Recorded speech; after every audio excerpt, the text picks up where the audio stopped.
Hello. Let me come back. ये बेहतर है. Okay.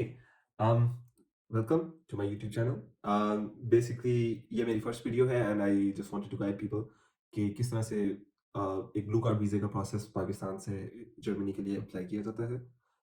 मुझे कुछ महीने पहले यहाँ पे जॉब ऑफर हुई थी as a senior software engineer और मैंने अपना पूरा प्रोसेस खुद अप्लाई किया था. तो मैं यहाँ इस वीडियो के अंदर सिर्फ़ और सिर्फ़ गाइडेंस देना चाहता हूँ लोगों को कि किस तरह से आप अपना वीज़ा खुद अप्लाई कर सकते हैं बगैर किसी लाइक एक्सटर्नल एजेंसी और इस टाइप की चीज़ों के बगैर ही. ब्लू कार्ड का वैसे भी प्रोसेस काफ़ी सिंपल होता है. ज़्यादातर कंपनीज़ जो आपको जॉब ऑफ़र करती हैं वो खुद ही कोई एजेंसी वगैरह आपके लिए हायर करती हैं एंड उसमें आपको गाइड करती हैं. बट मैंने ये चीज़ देखी है कि जो भी वो एजेंसी हायर करती हैं वो सिर्फ़ और सिर्फ़ आपको आके वही चीज़ें बताते हैं जो आप मोस्टली खुद ही जाके देख लेते हैं एंड लाइक वो इतना को ख़ास गाइड नहीं करते हैं. तो आपके पास खुद अपनी मतलब आपको खुद ही ये सारा प्रोसेस करना आना चाहिए क्योंकि मैंने ये देखा कि अगर खुद करें तो ज़्यादा चीज़ें सीखने को मिल जाती हैं. तो इस वीडियो के अंदर सिर्फ़ और सिर्फ़ मैं ये चीज़ें सारी बताऊँगा. किस तरह से मैंने ये जॉब हासिल की वो एक सेपरेट वीडियो का टॉपिक है. वो मैं एक सेपरेट पूरी वीडियो बनाऊँगा कि किस तरह से मैंने लाहौर में ही बैठे हुए एक as a senior software engineer की पोज़ीशन यहाँ पे लाइक सिक्योर की और फिर इसी तरह और पूरा यहाँ पे अपने आप को रिलोकेट किया है. और इस वीडियो में लेकिन अभी के लिए सिर्फ़ और सिर्फ़ मैं यहाँ पे पूरी स्टेप बाय स्टेप गाइड दूँगा कि किस तरह से हम लोग पाकिस्तान से वीज़ा ये अप्लाई कर सकते हैं. सबसे पहले हम लोग ये जानते हैं कि ब्लू कार्ड वीज़ा असल में होता क्या है? ब्लू कार्ड वीज़ा बेसिकली एक वर्क टाइप का ही वीज़ा होता है. इसमें ये थोड़ा-सा स्पेशल वीज़ा होता है. ये लाइक हायर टियर का वीज़ा होता है. इसमें कुछ चीज़ें इस तरह की होती हैं कि एक तो ये कि कुछ चीज़ें रिक्वायर्ड होती हैं असल में कि अगर आपकी सैलरी एक सर्टेन अमाउंट से ऊपर है, तो जर्मनी आपको एक अच्छे वीज़े के साथ लाइक एक अपॉर्च्युनिटी देता है. इस वीज़े का फ़ायदा ये होता है कि एक तो आपको लाइक अगर आप इनकी लैंग्वेज सीखते हैं, तो आपको काफ़ी जल्दी पीआर मिल सकती है. इनफैक्ट अगर आप बहुत ही अच्छी लैंग्वेज सीख सकें, तो अब तो आके इन्होंने इतनी ज़्यादा ऑप्शन दे दिए कि आपको 3 साल के अंदर-अंदर भी यहाँ की नेशनैलिटी पासपोर्ट वगैरह मिल सकता है. इनफैक्ट अब आके तो इन्होंने ड्यूल नेशनैलिटी भी अलाउड कर दिया है. इसके साथ-साथ आप अपनी फैमिली को भी बुला सकते हैं. फैमिली के अंदर सिर्फ़ आपकी बीवी-बच्चे नहीं, इनफैक्ट आपके पेरेंट्स को भी अलाउड अब कर दिया गया है. जैसे ही आपको जॉब ऑफर मिल जाती है, उसमें सबसे पहला आपका स्टेप ये वैसे होना चाहिए कि आप अपनी जाके वीज़ा अपॉइंटमेंट लें. लेकिन ये चीज़ का ध्यान रखिएगा कि वीज़ा अपॉइंटमेंट लेने से पहले आपके डॉक्यूमेंट्स एटलीस्ट कंप्लीट हो. अपॉइंटमेंट्स बेसिकली आपने इस वेबसाइट पे जाना है. ये मैं डिस्क्रिप्शन में ऑब्वियसली शेयर कर दूँगा. इसको आपने अगर गूगल करना होगा तो सिंपल आप लिखेंगे अपॉइंटमेंट जर्मन एम्बेसी इस्लामाबाद और ये पहली लिंक ही होगी. इसके अंदर आपने जाना है long term and short term visa के अंदर. उसके अंदर आई मीन इसके अंदर और भी ढेर सारी ऑप्शन है अगर पासपोर्ट एंड वो वाली रिलेवेंट नहीं है, तो इसके अंदर आप कंटिन्यू करेंगे. ये अपॉइंटमेंट्स जो आप अप्लाई करते हैं, ये सिर्फ़ एक वेटिंग लिस्ट की अपॉइंटमेंट है. मतलब अभी आप अप्लाई करेंगे, उसके बाद जैसी कोई जगह मिलेगी उन्हें मतलब आपने एक अपॉइंटमेंट के लिए अप्लाई किया है, अभी आप उसकी वेटिंग लिस्ट में चले गए हैं. जैसी ही अपॉइंटमेंट की उनके पास कोई जगह होगी, वो आपको एक अपॉइंटमेंट असल में अलॉट कर देंगे कि ओके इस दिन को आपने इस टाइम के लिए आपने आ जाना है आपकी अपॉइंटमेंट के लिए. ब्लू कार्ड के केस में ये काफ़ी जल्दी हो जाता है. आपको काफ़ी इतना ज़्यादा वेट नहीं करना पड़ता. इनफैक्ट 1 हफ्ते के अंदर-अंदर ही आपको आपकी अपॉइंटमेंट अलॉट हो जाती है. सो सबसे पहले हम लोगों ने यहाँ पे देखना है कि वर्क वीज़ा जिनकी अ, जो स्टे है वो 90 डेज़ से एक्सीड हो रहा है. तो हम लोग यहाँ पे जाएँगे, कंटिन्यू करेंगे, न्यू अपॉइंटमेंट के लिए अप्लाई करेंगे. यहाँ पे अपनी इन्फॉर्मेशन फिल करने के बाद इधर सबसे ज़्यादा ज़रूरी जो होगा वो ये वाला आ जाएगा ईयू ब्लू कार्ड का वीज़ा इसको जो भी कहते हैं. आप यहाँ पे इसको अप्लाई करेंगे. एक चीज़ ये है कि वर्क वीज़ा की भी बिल्कुल ही सिमिलर रिक्वायरमेंट है. अगर कोई वर्क वीज़ा के लिए देख रहा है, नॉर्मल वर्क वीज़ा के लिए जिसकी सैलरी थोड़ी-सी कम है, जिनके पास यहाँ पे डिग्री नहीं है, जो बेसिकली ब्लू कार्ड की कैटेगरी में नहीं अगर आ रहे हैं, तो उनका भी प्रोसेस सिंपल है. ऑब्वियसली उनके लिए डॉक्यूमेंट्स थोड़े से ज़्यादा रिक्वायर्ड होंगे. तो यहाँ पे हम लोग ब्लू कार्ड के ऑप्शन सेलेक्ट करेंगे एंड इसी तरह से अप्लाई कर सकते हैं. जब आप अपॉइंटमेंट के लिए अप्लाई करेंगे तो आपको कुछ इस तरह की एक ईमेल आ जाएगी और इसमें बेसिकली बस यही लिखा होगा कि आपको वेटिंग लिस्ट के अंदर डाल दिया गया है. तो सबसे पहले फिर इसके बाद चीज़ आ जाती है print out of this checklist. ये चेकलिस्ट बेसिकली बस एक सिम्प्लीफाइड वर्ज़न दिया हुआ है इन्होंने. क्योंकि इतने ज़्यादा ढेर सारे डॉक्यूमेंट्स नहीं है तो जर्मनी एम्बेसी ने काफ़ी ज़्यादा आसान किया हुआ है इस प्रोसेस को इस ताकि हम लोग आसानी से अपने डॉक्यूमेंट्स को ट्रैक कर सकें. उसके अंदर सबसे पहली चीज़ आ जाती है एप्लीकेशन फॉर्म. ये एप्लीकेशन फॉर्म ज़रूरी है ऑब्वियसली. ये आपने फिल करना है. इसके लिए मैं आपको एक वेबसाइट बताता हूँ, वहाँ से आप इसको फिल कर सकते हैं. एप्लीकेशन फॉर्म के लिए ये एक वेबसाइट है विडेक्स. इस वेबसाइट पे आप जाएँगे, ये मैं इसका भी लिंक ऑब्वियसली पेस्ट कर दूँगा, कि पूरी की पूरी ये एक एप्लीकेशन आराम से इन्होंने एक फॉर्म बना के रखा हुआ है, ताकि एक आसानी से हम लोग जाके एप्लीकेशन फिल कर सकें. इसके अंदर आप अपनी इन्फॉर्मेशन डालेंगे, फैमिली की इन्फॉर्मेशन डालेंगे, अपने प्रोफ़ेशन की, जो भी आपको बेस्ट इन्फॉर्मेशन पता है वो आप यहाँ पे डालेंगे।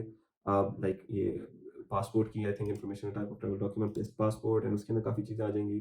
ट्रैवल डेट्स, आपको नहीं पता ट्रैवल डेट्स अभी ऑब्वियसली क्या हैं। जो आपको बेस्ट ट्रैवल डेट्स आपको लग रही हैं, आप वो ट्रैवल डेट्स डालेंगे। मेरा वीज़ा स्टार्ट मेरी मेरे जॉब कॉन्ट्रैक्ट स्टार्ट होना था 1 अक्टूबर से, और मैंने अपनी ट्रैवल डेट डाली थी 25 सितंबर। तो आप बेसिकली जो भी आपको समय लगती है, इसका कोई वो नहीं है कि यही होनी चाहिए आपकी डेट। इसके बाद आप कुछ रेफरेंसेस डाल सकते हैं। आई मीन ये सारी बेसिक इन्फॉर्मेशन है, इतना कुछ खास नहीं है इसके अंदर। आई मीन अगर आप ऑब्वियसली यूनिवर्सिटी के से पढ़े हुए हैं तो आप उस यूनिवर्सिटी में अपने किसी प्रोफेसर से कह सकते हैं कि वो आपका रेफरेंस बन जाए, और उनको भी इतना कुछ खास करने की ज़रूरत नहीं होगी। बस यहाँ पे आप उनकी इन्फॉर्मेशन डालेंगे, एंड बस जिस चीज़ों के आगे स्टार लगा हुआ है वही चीज़ें सबसे ज़्यादा ज़रूरी हैं। मैंने अपने सर हैं उनकी इन्फॉर्मेशन सारी डाली थी। उसके बाद यहाँ पे ये वाली इन्फॉर्मेशन आ जाती है कि किस तरह से आप अपना खर्चा मेरे ख्याल से पूरा करेंगे। तो आपके केस में तो आपके पास जॉब होगी, तो आप यहाँ पे बस लिख देंगे जॉब, एम्प्लॉयड, इस टाइप की चीज़ें। बेसिक आपने यहाँ पे सारी अपनी इन्फॉर्मेशन फिल कर देनी है, और ये चीज़ें सारी चेंज होती रहती हैं। ये पूरा फॉर्म ही चेंज होता रहता है। तो ये हर बारी मैं मतलब कोई भी आपको अपडेटेड इन्फॉर्मेशन नहीं बता सकता। उसका हल क्या है? आप उसका हल जो होगा वो मैं आपको इस वीडियो के एंड पे थोड़े से टिप्स का एक सेक्शन है पूरा, उस टिप्स के अंदर मैं ये चीज़ बताऊँगा। एप्लीकेशन फिल करने के बाद यहाँ पे ये सारा कुछ आपने फिल करना है, तो ये जब अभी प्रिंट करेंगे, तो आपको एक एप्लीकेशन वीज़ा फॉर्म ये खुद ही प्रिंट करके दे देंगे। तो ये फुल एक ऑफिशियल डॉक्यूमेंट है। इसके अंदर मेरी इन्फॉर्मेशन लिखी हुई है, तो इसलिए मैं थोड़ा-सा इसको ज़्यादा रिवील नहीं करूँगा। तो बेसिक एक आपको खुद ही ये फॉर्म फिल करके दे देंगे। इस फॉर्म का आपने सिर्फ़ और सिर्फ़ प्रिंट आउट करना है। इस फॉर्म के ऊपर ये लिखा हुआ है फ़ोटो और इस तरह से कुछ लिखा हुआ है, तो इसके ऊपर ये भी लिखा हुआ है कि please do not use blue. आपने कोई पिक्चर ऐसे ऊपर नहीं लगानी है जिस तरह हम नॉर्मल पाकिस्तान में लगाते हैं। ये फॉर्म जैसे ही प्रिंट होगा ब्लैक एंड व्हाइट में, और आपने वैसे ही उसको रखना है। सेकंड स्टेप फिर ऑब्वियसली एक आ जाता है पासपोर्ट कॉपी। सबसे ज़्यादा इसके अंदर ज़रूरी चीज़, मैंने वैसे प्रिंट्स के सेक्शन एक पूरा इसका लिए रखा हुआ है एंड पे टिप्स के अंदर ही। उसके अंदर मेन पॉइंट ये है कि जो जो कॉपीज़ हैं वो आपकी नॉर्मल साइज़ की नहीं होनी चाहिए। मतलब सपोज़ पासपोर्ट एक इतने साइज़ का होता है, तो जब आपने इसको प्रिंट कराना है तो पूरे A4 साइज़ पे प्रिंट कराना है। बेशक वो A4 पूरे इतने बड़े पेज पे नीचे दरमियान वाले हिस्से में वो पासपोर्ट की शक्ल हो, वो कोई मसला नहीं है। बट एक सारे पेपर्स जो होंगे वो आपके A4 साइज़ के होंगे। आईडी कार्ड का भी यही होगा, और इसका बेहतर हल ये है कि आप पासपोर्ट का फुल ऑन प्रिंट करवाएँ A4 साइज़ के ऊपर। आईडी कार्ड की जो प्रिंट्स होंगे, क्योंकि ऑब्वियसली आईडी कार्ड का फ्रंट एंड बैक है। पासपोर्ट तो आप एक साइज़ पे रख के उसको कर सकते हैं। तो आईडी कार्ड का जो प्रोसेस है वो ये होगा कि आप फ्रंट को पूरे A4 साइज़ पे करेंगे, एंड बैक को भी एक A4 साइज़ के पेपर के ऊपर अलग-अलग से प्रिंट करेंगे। तो मतलब इस तरह से नॉर्मल फोटोकॉपियाँ जिस तरह से हम लोग कराते हैं आईडी कार्ड की तरह, वैसी नहीं करवानी है। आपने फुल ऑन अलग-अलग से A4 साइज़ के पेपर्स करवाने हैं। उसके बाद एप्लीकेशन डिक्लेरेशन।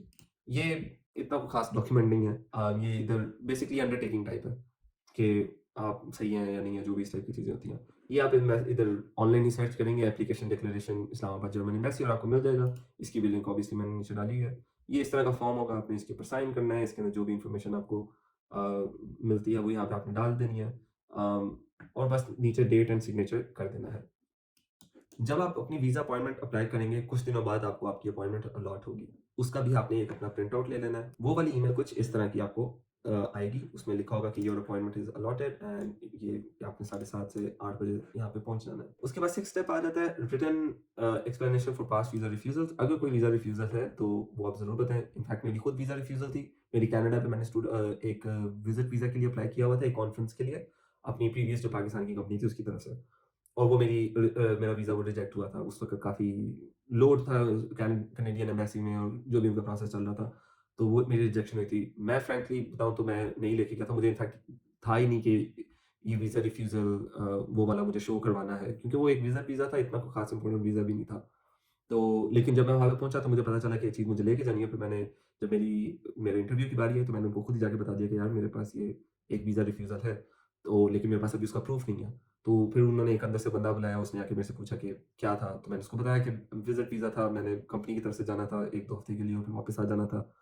और उन्होंने रिजेक्ट किया, और रीज़न भी मैंने उनको एग्ज़ैक्ट ही बता दी।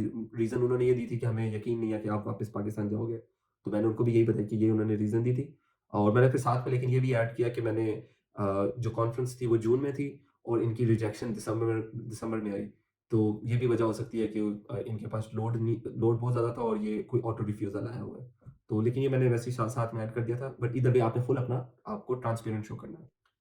इसके बाद ऑब्वियसली एक आपकी रेज़्यूमे होगी। रेज़्यूमे जो भी आपने अप्लाई किया जॉब के लिए, वही वाली रेज़्यूमे लेके जाएँगे साथ में। एम्प्लॉयर डिक्लेरेशन फॉर्म, ये वाला एक बड़ा ही ज़रूरी फॉर्म है। ये आपका एम्प्लॉयर देगा आपको। ये बेसिकली एम्प्लॉयर बेसिकली आपके लिए आपको एक फॉर्म देगा, इतना कोई ख़ास उसके अंदर कहानी नहीं है। वो बस आगे मेक इट टू जर्मनी एक वेबसाइट है, वहाँ पे एम्प्लॉयर डिक्लेरेशन फॉर्म का टेम्पलेट होता है, वो उस फॉर्म को लेगा निकालेगा और उसको प्रिंट आउट कर देगा। वो फॉर्म कुछ इस तरह का होता है। डिक्लेरेशन ऑफ एम्प्लॉयमेंट, उसके अंदर इन्फॉर्मेशन लिखी हुई है, जैसे मेरा नाम, मेरी डेट ऑफ बर्थ और ये इस टाइप की इन्फॉर्मेशन लिखी हुई है। उसके बाद आ जाता है ऑब्वियसली एम्प्लॉयमेंट कॉन्ट्रैक्ट, जो भी आपको कॉन्ट्रैक्ट मिला हुआ है, बस वो जो साइन्ड होगा। बेशक डॉक्यूसाइन भी हो, तो भी कोई फ़र्क नहीं पड़ता। जर्मनी में यहाँ पे डॉक्यूसाइन वगैरह एक्सेप्टेड होते हैं। पाकिस्तान में जैसे स्टैम्प फॉर्म वगैरह होते हैं, यहाँ पे कागज़ के ऊपर भी अगर आप साइन वगैरह लिख के दे देंगे कि भाई ये प्रॉपर्टीज़ के नाम है, तो वो भी लीगली एक्सेप्ट हो सकती होती है। तो यहाँ पे काफ़ी इन चीज़ों का ध्यान होता है। तो डॉक्यूसाइन भी अगर है, ऑनलाइन ही किसी ने अलग से साइन कर दिया है, तो वो भी यहाँ पे एक्सेप्टेड होता है। उसके बाद detail job description of your employer, ये क्या है? जब मेरी बारी आई थी तो मैं ये बड़ा कन्फ्यूज़ था कि ये क्या है असल में। लेकिन ये सीधी-सी बात है, जो आपने जॉब ऐड देखा, लेट्स से वो लिंक्डइन की पोस्ट ही है, वो फेसबुक की पोस्ट थी या फिर वो उनकी वेबसाइट के अंदर लिखा हुआ था, जो भी था, आपने बस उस पेज का प्रिंट आउट लेना है। मेरे केस में जॉब ऐड ये वाला था, सिंपल सा। ये अगर आप देखें तो एक पूरी बस जॉब की डिस्क्रिप्शन है, इसके अंदर कोई और कहानी नहीं है, रॉकेट साइंस नहीं है। जो भी थी बस मैंने प्रिंट आउट लिया और उनको जाके दिखा दिया। उसके बाद ये 11th स्टेप आ जाता है, ये मोस्ट प्रोबेबली ज़रूरी ना हो ज़्यादातरों के केस में, बट अगर ये किसी केस में ज़रूरी हो जाता है, तो फिर ये आपको अप्लाई करना मतलब इसको लेना पड़ता है। लेकिन अगर आपके पास यूनिवर्सिटी डिग्री है, आईटी की कोई जॉब है या फिर स्टेम की कोई जॉब है, उस केस में ज़्यादातर ये ज़रूरी नहीं होता। इसका पर्सनली मुझे ज़्यादा नहीं पता, अगर आपको कोई इन्फॉर्मेशन इससे रिलेटेड अगर चाहिए हो, तो ये आप देख सकते हैं, बट इसकी ज़रूरत नहीं है, आप खुद ही देख सकते हैं कि नॉट मैंडेटरी। अगर आपकी जॉब कॉन्ट्रैक्ट मेरे से उन्होंने 2-3 दफ़ा भी ये चीज़ पूछी थी कि आपका ये वो कहाँ है? आपका प्री अप्रूवल है या नहीं है? मैंने कहा मेरी रिक्वायर्ड ही नहीं है, मेरा ब्लू कार्ड है, मेरी पे वगैरह ज़्यादा थी। तो इस तरह से आप इसको कवर कर सकते हैं।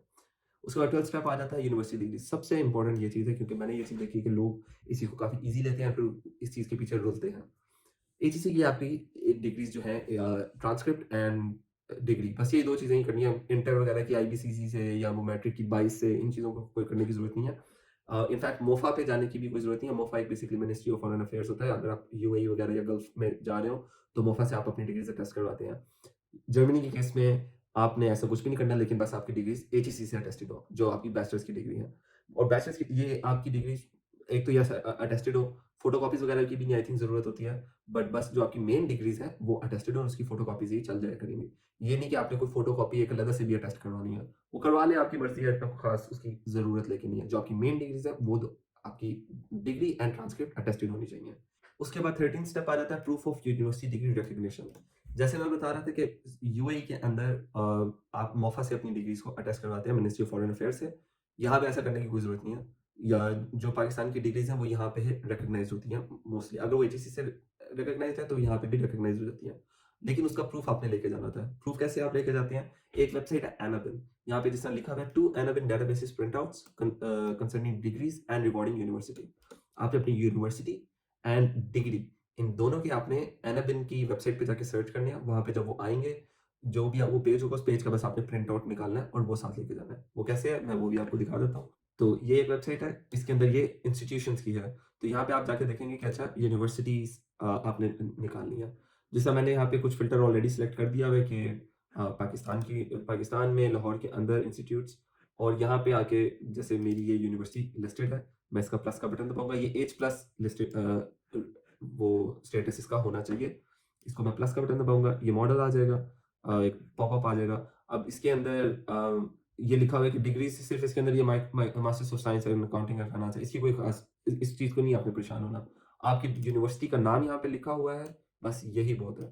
आपने इसका यहाँ से प्रिंट आउट लेना है। ये प्रिंट आउट इस तरह से आप निकाल लेंगे और इसको आपने अपने साथ बस लेके चले जाना है। इसी तरह से दूसरी साइड पे आपने जाना है डिग्रीज़ के लिए। डिग्रीज़ की ये वाली वेबसाइट है, मैं आपको ये भी ऑब्वियसली शेयर कर दूँगा। इसके अंदर अब आपने आके सर्च करना है सॉफ्टवेयर, जैसा मेरी सॉफ्टवेयर की है, आपकी जो भी डिग्री है वो लिखेंगे। यहाँ पे आप देखेंगे कि सॉफ्टवेयर आ रहा है, इसके अंदर bachelors of science in computer software engineering, bachelors of science in software engineering, bachelor of software engineering. मेरी bachelors of science in software engineering है। मैं प्लस का बटन दबाऊँगा, फिर से वही प्रिंट का बटन दबाऊँगा। इसके अंदर जो एक कन्फ्यूजिंग चीज़ मेरे लिए हुई थी, वो ये थी कि नीचे लिखा हुआ था name of institution, Lahore Leeds university, Namal और यूनिवर्सिटी ऑफ पंजाब। अब मुझे इसके अंदर ये कंसर्न था कि मेरी यूनिवर्सिटी का नाम लिखा हुआ है। कोई मैटर नहीं करता। अगर आपकी इधर अलहदा से यूनिवर्सिटी ऑफ लाहौर का आ रहा है और यहाँ पे सॉफ्टवेयर इंजीनियरिंग का आ रहा है, बस यही मैटर करती है चीज़। तो इस चीज़ के ऊपर नहीं आपने परेशान होना। बेसिकली ये बता रही है कि अच्छा पाकिस्तान के अंदर सॉफ्टवेयर इंजीनियरिंग की डिग्री है, जो एनआईबीन के अंदर लिस्टेड है। ये वाली चीज़ जगह ये बता रही है कि पाकिस्तान में यूनिवर्सिटी ऑफ लाहौर है, जो एनआईबीन के अंदर रजिस्टर्ड है। That's all that matters. आपने इन दोनों के प्रिंट्स लेना है और इसको भी साइड पे रख लेना है।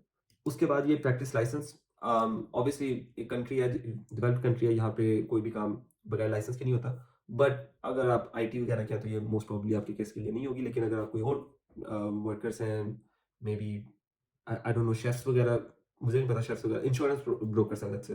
अगर आप इंश्योरेंस ब्रोकर्स हैं तो फिर आई थिंक उनके यहाँ पे कोई लाइसेंस होंगे और वो भी आप साथ लेके जाएंगे, बट मोस्ट प्रोबेबली इनकी जरूरत नहीं होगी। हेल्थ इंश्योरेंस वगैरह से पहले ये आप ट्रैवल इंश्योरेंस करवाते हैं। आपने जर्मनी आना है तो आप अपनी ट्रैवल इंश्योरेंस एक तो अप्लाई करते हैं और एक आप अपनी हेल्थ इंश्योरेंस अप्लाई करते हैं। हेल्थ इंश्योरेंस जो होती है वो वीज़ा प्रोसेस के लिए ज़रूरी नहीं है। क्यों? क्योंकि वो आपके एम्प्लॉयर ने देनी होती है और वो स्टार्ट होती है जब आपका एम्प्लॉयमेंट कॉन्ट्रैक्ट स्टार्ट होता है। लेट्स से मेरा स्टार्ट होना था 1 अक्टूबर से। मैंने बाद में अपनी उनसे बात की कि मुझे 15 अक्टूबर को मैं अपनी जॉब स्टार्ट करूँगा, क्योंकि मेरा वीज़ा का इश्यू है या जो भी है, मैंने उनको बस वैसे ही कहा था। 15 अक्टूबर अब तो, ऑल्दो मेरी ट्रैवल हेल्थ इंश्योरेंस मैंने 1 अक्टूबर से अपनी स्टार्ट करवाई हुई थी। लेकिन जैसे ही तो मेरी 15 अक्टूबर पे बात गई तो मेरी इंश्योरेंस की डेट भी 15 अक्टूबर पे ऑटोमैटिकली चली गई। तो इन हेल्थ इंश्योरेंस जो होती है वो आपको वीज़े के लिए नहीं चाहिए होती है। दैट बीइंग सेड, आपने अपनी हेल्थ इंश्योरेंस को भी पहले रजिस्टर कर लेना है। हेल्थ इंश्योरेंस के लिए यहाँ पे कुछ प्रोवाइडर्स हैं, आप ऑनलाइन सर्च कर सकते हैं। 1-2 को मैं नीचे मेंशन कर दूँगा हेल्थ इंश्योरेंस की। मेन लेकिन पॉइंट ये है कि हेल्थ इंश्योरेंस की यहाँ पे कोई ख़ास ज़रूरत नहीं होती है। जिस चीज़ की ज़रूरत होती है वो है ट्रैवल इंश्योरेंस। ट्रैवल इंश्योरेंस आपको, जो भी आपने फ्लाई करके यहाँ पे आना है, किसी एक फॉरेन कंट्री में आना है, तो ट्रैवल इंश्योरेंस आपको उस चीज़ के लिए हेल्प करती है। इसके लिए कुछ वेबसाइट्स हैं, एक आदम जी है, मैंने आदम जी की ही इंश्योरेंस ली थी। कुछ इतना इश्यू नहीं होता, ये इंश्योरेंस हद भी अगर आप लें, मैंने जैसे 3 महीने की ली थी, 3 महीने की मुझे ज़रूरत नहीं थी। असल में तो क्योंकि मैंने 15 अक्टूबर से मेरी जॉब स्टार्ट होनी थी और मैंने 19 सितंबर से अपनी ट्रैवल इंश्योरेंस ली थी, तो वो दिसंबर में एक्सपायर होनी थी। लेकिन मेरे लिए वो वैलिड कब तक थी, वो एक टेक्निकली मेरे पास वैलिड सिर्फ़ 15 अक्टूबर तक थी, क्योंकि 15 अक्टूबर के बाद से हेल्थ इंश्योरेंस मेरी स्टार्ट हो गई थी। तो आप भी बेहतर है, लेकिन सेफ साइड के लिए आप फिर भी 2 महीने की उसको लें एटलीस्ट। ट्रैवल इंश्योरेंस आप ये मैक्सिमम 2 महीने की 8,000 तक की होगी, 7,000 तक की होगी। मैं कुछ वेबसाइट्स को नीचे मेंशन कर दूँगा, आप वहाँ पे जाके देख लीजिएगा। कुछ आपको हेल्प चाहिए होगी, आप नीचे कमेंट कीजिएगा, मैं आपको कमेंट में रिप्लाई कर दूँगा। अदरवाइज़ आप ये फेसबुक ग्रुप्स वगैरह के अंदर जाके ये चीज़ें पूछ सकते हैं। ट्रैवल हेल्थ इंश्योरेंस की कुछ चीज़ें वो ये हैं कि कुछ इंपॉर्टेंट चीज़ें उसकी ये हैं कि जो भी आप डेट स्टार्ट रखेंगे, आपने वीज़ा फॉर्म के ऊपर भी आपने एक डेट जैसे मेंशन की होगी। लेट्स से आपने कहा है कि मैं 15 सितंबर को सॉरी लेट्स से आपने कहा है कि मैं 25 सितंबर को वहाँ पे आना मतलब ट्रैवल डेट है मेरी। आप अपनी हेल्थ इंश्योरेंस की डेट, ट्रैवल इंश्योरेंस जो डेट है आप वो भी वहीं पे रखें। इसका एक चीज़ ये है कि जोन-सी भी आप डेट रखेंगे, उस डेट से ही आपका वीज़ा स्टार्ट होगा। मैंने जैसे अपनी डेट रखी थी 25th की, 25 सितंबर की। तो मेरा वीज़े की वैलिडिटी भी वहीं से स्टार्ट हुई थी, उससे पहले की नहीं थी वो। तो आपने जो भी अपनी ट्रैवल हेल्थ इंश्योरेंस करेंगे, जोन-सा आपको लगता है कि अच्छा मैंने इन डेट्स पे जाना है, तो आप उन डेट्स की ही अपनी अपॉइंटमेंट को रखेंगे। उसके बाद कोई अगर एक्स्ट्रा कोई डॉक्यूमेंट्स हैं आपके पास, वो अपने साथ ले जाएँ। लेकिन आपने बेसिक बंडल इन सारी फॉर्म्स का बनाना है। ज़रूरी चीज़ें ये हैं कि आपने प्रिंट नहीं करना, सॉरी स्टेपल नहीं करना उन्हें, कोई ग्लू नहीं करनी है। आपने उस डॉक्यूमेंट्स को एक पेज करके, ये सिंगल साइडेड होंगे, कोई डबल साइडेड नहीं होगा। सारे के सारे ए4 साइज़ के होंगे, इवन के आईडी कार्ड की कॉपीज़, पासपोर्ट की कॉपीज़, ये सारी चीज़ें आपके पास इस तरह से बंडल्स बनेंगे। जैसे मैंने डिफरेंट 2-3 बंडल बंडल बनाए थे। ऊपर जो पिक्चर्स होंगी आपकी, वो पासपोर्ट साइज़ की पिक्चर्स नॉर्मल होंगी। पासपोर्ट साइज़ की पिक्चर्स के भी यहाँ पे एक स्पेशल रिक्वायरमेंट है, वो भी मैं आपको दिखाता हूँ। और वो आपने अलग-अलग ही रखनी है। आप जब उनको बंडल देंगे, आप एक पूरा बंडल देंगे। एक अपने डॉक्यूमेंट्स का कोई स्टेपल वगैरह नहीं होगा, वो खुद ही कर लेंगे। और ऊपर से आपकी 2 पासपोर्ट की पिक्चर्स होंगी। एक और चीज़ इसके अंदर ये है सबसे बहुत ज़्यादा ज़रूरी, कि आपने एक बंडल नहीं बनाना। मेरे होते हुए जब मेरी अपॉइंटमेंट थी तब रिक्वायरमेंट थी कि मैंने 3 सेट्स बनाने थे। इन सारे डॉक्यूमेंट्स के 3-3 सेट बनाने थे और मैंने वो लेके जाना था वहाँ पे एम्बेसी में। लेकिन जब मेरी अपॉइंटमेंट थी, इनफैक्ट उस वक़्त ही ये रूल चेंज हो गया था और ये रूल अब मेरे ख़्याल से सिर्फ़ एक ही बंडल पे महदूद है। लेकिन फिर भी आप कोशिश कीजिएगा कि आप एटलीस्ट 3 बंडल बनाएँ। अंदर फ़ोटोकॉपीज़ वग़ैरह बहुत फ़िज़ूल की एक्सपेंसिव होती हैं। इतना कोई ख़ास करने की आपको ज़रूरत नहीं है। बेहतर है कि आप पहले ही कोई 3 सेट बना लें। उसके अंदर एक और चीज़ ये है कि जैसे मेरी बारी में 3 मुझे था कि रिक्वायर्ड है, तो मैं 5 सेट लेके गया था। ऑल्दो उन्होंने 1 ही लिया। लेकिन फिर भी आप सेफ साइड के लिए एटलीस्ट हमेशा कोशिश कीजिएगा कि आपके पास कुछ फॉर्म अलग हो। उसके साथ-साथ आपकी अपॉइंटमेंट की जो ईमेल है, वो आपके पास एटलीस्ट 1-2 और भी अलग होनी चाहिए, क्योंकि वो मेबी आपको कुछ जगहों पे सबमिट करवानी पड़े। लेट्स से आप एम्बेसी के अंदर एंटर हो रहे हैं, तो उस वक़्त आप दिखाओगे कि ये मेरी अपॉइंटमेंट है, तो वो लेके रख लेंगे। ठीक है? तो आपने अपनी अपॉइंटमेंट्स की जो फ़ोटोकॉपीज़ हैं, वो 2-3 एक्स्ट्रा ही करवानी है। अपने सेट्स के अंदर तो आपने कुछ करवाई होंगी, उसके अलावा ही आपने वो कुछ एक्स्ट्रा रखनी है। इसी तरह आईडी कार्ड की भी just to be on the safe side, ये वाली चीज़ें अपनी थोड़ी-सी आपने अलग-अलग रखनी है। एक और ज़रूरी टिप ये है कि जिस ल ऑर्डर में ये डॉक्यूमेंट्स लिस्टेड हैं, उसी ऑर्डर में आपने अपने डॉक्यूमेंट्स को रखना है। आपका एप्लीकेशन फॉर्म सबसे ऊपर होना चाहिए। उस एप्लीकेशन फॉर्म के ऊपर आपकी पिक्चर होनी चाहिए। लगी ना हो बेशक, बस ऊपर रोल रही हो बेशक, लेकिन ऊपर होनी चाहिए। उसके बाद एप्लीकेशन के नीचे आपका पासपोर्ट की कॉपी, ए4 साइज़ के ही सारे पेपर, पासपोर्ट की कॉपी, आईडी कार्ड की कॉपी, एप्लीकेशन डिक्लेरेशन, जो भी इस तरह की सारी चीज़ें होंगी, वो उसी तरह के ही बंडल सारे होंगे। ये एक डॉक्यूमेंट है पासपोर्ट पिक्चर्स का। ये भी मैंने मेंशन किया होगा। इसके अंदर आपको ये सारी इन्फॉर्मेशन बताई है कि किस तरह की पासपोर्ट पिक्चर होनी चाहिए। मेन चीज़ ये है कि आप ऐसे किसी के पास जाएँगे, जितने भी फ़ोटोग्राफ़र्स हमारे उधर बैठे होते हैं, फ़ोटोशॉप वाले होते हैं, आप उनके पास जाएँगे, उनको ज़्यादातर पता होता है कि कौन-सी आपको किस साइज़ की वो होंगी। लेकिन ये इम्पोर्टेंट है, तो आप इसको ज़रूर ध्यान रखिएगा कि आपकी पासपोर्ट साइज़ जो पिक्चर है, वो प्रॉपर वाली होनी चाहिए। ये रिक्वायरमेंट आप ज़रूर पढ़िएगा। एक टिप ये है कि जब भी आपने इधर जर्मन एम्बेसी की कोई भी चीज़ों के ऊपर साइन करना है, तो मोस्ट प्रोबेबली आपने जो साइन करना है, उसके साथ आपने डेट भी मेंशन करनी है। अगर लोकेशन लिखी हुई है, तो आपने डेट एंड लोकेशन भी मेंशन करनी है। ये यहाँ पे कुछ एक स्टैंडर्ड रूल होता है। दूसरी चीज़ ये है कि अगर आपका नाम, जिस तरह मेरा नाम है सुलेमान अज़हर कुरैशी, तो मेरे नाम पे 3 लाइक सेक्शंस हैं एक किस्म के, Suleman Azhar and Qureshi. I have a first name, middle name and then last name. तो यहाँ पे अगर कोई ऐसी फील्ड आ जाती है, लेट्स से वहाँ पे लिखा होता है first name and last name, there is like उसमें कोई मिडल नेम नहीं लिखा हुआ, तो जो आप अपने फर्स्ट 2 लेटर जो हैं सेक्शंस एक किस्म के, फर्स्ट एंड मिडल नेम, वो आप हमेशा अपने फर्स्ट नेम के अंदर यूज़ करेंगे। ये एक सिर्फ़ वैसी जनरल एडवाइस है, आगे आपको जैसा लगता है वैसे ही कीजिएगा, बट बेहतर ये होगा कि जिस चीज़ के ऊपर भी आप रहेंगे, वही चीज़ें आप लेके चलें। इस तरह मैं अब अपने लेके यही चलता हूँ, Salman Azhar as my first name and Qureshi as my last name. कुछ चीज़ें मैं आपको ये एक्स्ट्रा बताना चाह रहा हूँ, ये वीडियो बहुत लंबी हो रही है। मैं डिटेल में अलग से भी ये कुछ चीज़ें बता सकता हूँ इसके अंदर, और भी चीज़ें ऐड करके। मेन पॉइंट ये है कि ये एक टाइप डी वीज़ा है असल में। टाइप डी वीज़ा होता है कि ये आपको टेम्परेरी रेज़िडेंस परमिट है, ठीक है? ये आजकल अब लोगों को मिल रहा है 1-1 साल का। ये वीज़ा स्टिकर जो है, आप यहाँ पे आते हैं इस वीज़े पे, और आने के बाद आप यहाँ पे कुछ दिन रहते हैं, 6-7, क्योंकि साल का वीज़ा है, तो 6-7 महीने के बाद आप यहाँ पे इधर के let's say normal NADRA office पे, या वो जो भी यहाँ पे इमिग्रेशन ऑफ़िस है, वहाँ पे फिर से अप्लाई करेंगे अपने रेज़िडेंस परमिट के लिए। वो एक आईडी कार्ड की तरह होगा। उसके बाद आप जब एम्बेसी के अंदर जाएँगे, वहाँ पे एक बंदा होगा जो टीसीएस की ऑफ़िस की तरफ से होगा। बेसिकली वो आपके पास ऑप्शन होगी कि आपको आपका पासपोर्ट जो है वो वापस चाहिए मेल में, या फिर आप खुद आके उसको कलेक्ट करेंगे। मैंने मेल का किया था, क्योंकि मैं वापस इस्लामाबाद नहीं जा सकता था, और वहाँ पे उन्होंने मेरे से उस वक़्त ₹500 लगा था, और उन्होंने मैंने एड्रेस वगैरह अपना एंटर किया था, और अपना फ़ोन नंबर वगैरह जो भी सारी इन्फॉर्मेशन थी, वो मैंने सारी एंटर की। उसके बाद मेरी अपॉइंटमेंट थी। अपॉइंटमेंट में कोई घबराने की ज़रूरत नहीं है। एक अपॉइंटमेंट है, आप नॉर्मल डॉक्टर के पास जा रहे हो, वो आपसे सवाल पूछेंगे कि क्या-क्या चीज़ें हैं, ये वो। इसी तरह यहाँ पे भी वो चीज़ें पूछेंगे। वीज़ा अपॉइंटमेंट वाले दिन आपने कुछ चीज़ों का ध्यान रखना है। एक तो ये ऑब्वियसली आपने 1-2 घंटा पहले वहाँ पे पहुँच जाना है। सबसे इम्पोर्टेंट टिप उसके अंदर ये है कि जिस तरह मेरी अपॉइंटमेंट 7:30 बजे की थी, तो मैं वहाँ पे जब पहुँचा था तो 7:30 हो गए थे एंड मैं सिर्फ़ अकेला नहीं था 7:30 बजे के लिए, और भी लोगों की अपॉइंटमेंट थी जो 7:30 बजे की थी। तो ये नहीं है कि वो अपॉइंटमेंट आपके लिए जब 7:30 बजे का आपके लिए टाइम बैठे हुए हैं। एंट्रेंस पे बंदा एक बैठा होगा, उसको आपने अपना बताना है कि यार ये मेरी 7:30 बजे की अपॉइंटमेंट है। वो बंदा मैन्युअली आप लोगों को बारी-बारी अंदर भेजेगा। उस बंदे को आपने जाते साथ ही एक किस्म का, अगर आपका टाइम हो गया, तो आपने उसको जाके ज़बरदस्ती रिमाइंड करवाना है कि यार मेरा टाइम हो गया है, मुझे आप बताएँ कि अब क्या करना है? तो मतलब आपने मेक श्योर करना है कि कोई और बंदा अंदर ना जाए, जिसका टाइम आगे का है और वो आपसे पहले जा रहा है। अब होगा ये कि जैसे 7:30 बजे 3 लोग खड़े हैं, 7:30 की ही अपॉइंटमेंट के साथ खड़े हुए हैं। तो अब ऑब्वियसली उसके अंदर आगे-पीछे तो कोई ना कोई हो सकता है। तो वो भी अब आपके ऊपर है कि आप किस तरह से अपने आप को आगे कहते हैं कि यार मुझे पहले जाना है, या जो भी सीन है। तो लेकिन ये है कि 7:30 बजे वाले ही पहले जाएँ, 8 बजे वाले ना जाएँ। तो ये चीज़ का ज़रूर ध्यान रखिएगा। ये मुझे भी किसी ने की थी, और ये मुझे काफ़ी फ़ायदा हुआ था इसका, क्योंकि मैं काफ़ी जल्दी गया था और 1-2 घंटे के अंदर ही फ्री होके बाहर आ गया था। एक और टिप मैं ये ऐड करना चाहूँगा कि आपके पास लेट्स से कोई डॉक्यूमेंट कंप्लीट नहीं होता, तो आपने परेशान नहीं होना। आप एम्बेसी में खड़े हुए हैं, आपकी लेट्स से अपॉइंटमेंट कल है, आपके पास एचईसी की डिग्रीज़ नहीं अटेस्टेड है, कोई मसला नहीं, आप चले जाएँ उधर। आप उन्हें जाके कहें कि यार मुझे टाइम चाहिए। लेट्स से आप कह दें कि 1 हफ्ते के बाद मैं आपको ये डिग्रीज़ सेंड कर दूँगा।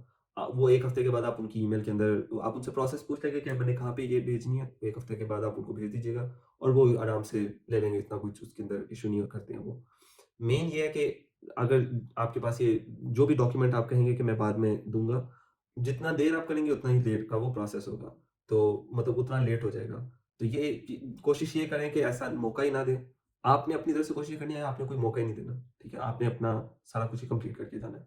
एक टिप ये भी है कि आप फेसबुक ग्रुप्स वगैरह हैं, वो मैं नीचे ग्रुप्स के नीचे लिस्ट कर दूँगा कुछ। फेसबुक ग्रुप्स को आप जॉइन करें। वो आपकी कम्युनिटीज़ हैं बेसिकली। वहाँ पे आप अपनी इन्फॉर्मेशन हासिल कर सकते हैं, उनसे चीज़ें पूछ सकते हैं। वहाँ पे हर बंदा बैठा होता है, मतलब कल को जब आप भी यहाँ पे आ जाएँगे, तो आप भी उस कम्युनिटी का हिस्सा हैं। कोई और ऐसी इन्फॉर्मेशन पूछेगा, आप उनको जवाब देंगे। तो मैं इधर नीचे कुछ फेसबुक के ग्रुप्स भी ऐड कर दूँगा, ताकि आप उनको जॉइन करें। जब भी आपको कोई एक ऐसी चीज़ है जो नहीं मिल रही है ऑनलाइन, आप मतलब आपको कहीं और से नहीं मिल रही है, आपको आपका एम्प्लॉयर नहीं बता रहा, वो कहते हैं कि आप अपनी एम्बेसी से पूछें। एम्बेसी वाले ऑब्वियसली रिप्लाई वगैरह तो करते नहीं है ईमेल्स का। तो आप वहाँ पे फेसबुक ग्रुप्स के अंदर जाएँगे और वहाँ पे पोस्ट करेंगे, एनोनिमस होके पोस्ट करना है वैसे कर लें। जैसे भी आपने पोस्ट करना है आप वहाँ पे करें। और आपको वहाँ पे सारी इन्फॉर्मेशन मिल जाया करेगी। एक सबसे ज़्यादा ज़रूरी चीज़ है, वो है प्रोटेक्टरेट स्टैंप। ये जब आपका वीज़ा लग के आ जाएगा, तब आपने जाके ये चीज़ करवानी है।